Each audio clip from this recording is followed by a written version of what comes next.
This video is for entertainment purposes only.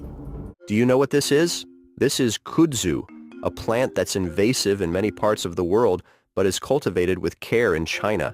Kudzu, also known as Japanese arrowroot, is infamous in the U.S. as the vine that ate the South. Its rapid growth, up to 12 inches a day, can smother native plants and disrupt ecosystems.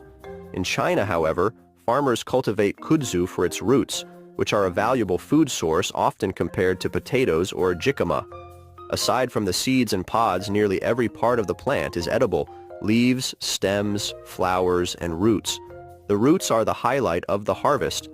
Their extensive systems make them tricky to dig up, but the effort pays off. Rich in starch, these roots are widely used in foods like noodles and even in traditional medicine. Kudzu fields are carefully managed to balance growth and prevent the plant from spreading uncontrollably. Would you try eating kudzu?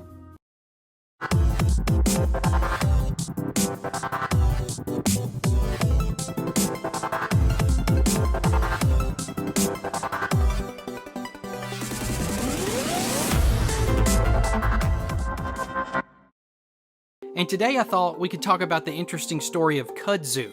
This plant grows like crazy, which has earned it some funny nicknames, including the foot-a-night vine, but probably more famous as the nickname, the vine that ate the South. This plant quite literally hits close to home for me because it's currently growing all over my backyard and throughout my neighborhood. Kudzu can be found almost everywhere in the southern United States, which has me wondering, will there ever come a day where kudzu completely takes over? Let's jump into the history of this species and see what we can find out. The kudzu vine is native to Asia, so we first need to look at how this plant made its way to the United States. It was actually Japan that introduced us to it in 1876 at the Centennial Exposition that was held in Philadelphia. This event was put on in order to celebrate the 100th anniversary of the signing of the Declaration of Independence. Nearly 10 million people showed up, with 37 countries participating in the exhibition. Japan brought kudzu to the event to demonstrate its abilities as an erosion control plant species. Some other items that made their public debut during the exhibition include Alexander Graham Bell's telephone, the typewriter, Heinz ketchup, and the Statue of Liberty's right arm and torch. It feels kind of strange to think that kudzu was a part of that same event, but that's what happened. The plant made its way into the Southeast a short time later by being marketed as an ornamental shade vine for porches. Then along came the 1930s and the Dust Bowl. Severe drought and incorrect farming methods helped create massive dust storms that devastated the land in southwestern and midwestern states. In response to this, kudzu was suggested to help these areas feed their cattle and prevent soil erosion. The reason it's so intrusive is because the vines are said to be able to grow up to a foot per day in optimal conditions. They also create new roots as they stretch out, which starts a new plant. The vines keep reproducing this way until all you're left with are huge mounds of kudzu. The vines are able to climb up just about anything in their path, and if other plants and trees are smothered by kudzu for too long, they'll eventually die, leaving you with nothing else in the area.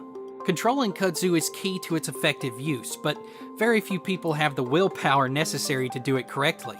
I'm currently fighting the vine purely out of necessity. If I don't, it'll take over all of my trees and start climbing up my house. All I can say is, sorry kudzu, but when given the choice between you helping me with erosion and saving the rest of the plants in my yard, you're on the short end of the stick. The United States Department of Agriculture had similar feelings in 1953 when they removed kudzu from their list of recommended cover plants. Then in 1970, it was reclassified as a weed. My guess is that they hope to solidify the idea that kudzu is very undesirable and steps should be taken to eradicate it.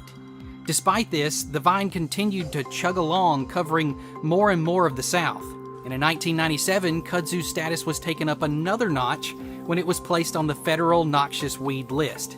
This list is backed by the Federal Noxious Weed Act of 1974 and the Plant Protection Act of 2000. Basically, these acts developed a federal program through which the government has the authority to inspect, seize, and destroy products and quarantine areas if necessary to contain or limit the spread of such weeds on the noxious weed list.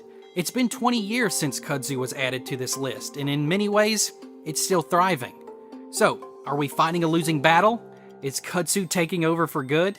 For many years, it has been said that the vine has consumed 7.4 million acres of land in the southeastern United States, with a growth rate of 120,000 acres per year. This translates to anywhere from $100 million to $500 million lost each year in forest productivity. More recent estimates by the U.S. Forest Service, however, suggest that kudzu now only covers about 227,000 acres total, with an annual growth rate of only 2,500 acres. That's a drastic reduction in the vine's grip on the South, but it doesn't come without a cost. Power companies spend about $1.5 million each year to repair damages from kudzu, and it costs about $5,000 per hectare to control the plant. Machinery and chemicals have been used for a long time to attack kudzu, but they both have their drawbacks. Sometimes machinery can't reach the affected area, and chemicals can kill more than the vine if not applied carefully. For those reasons, a third, more entertaining option has emerged.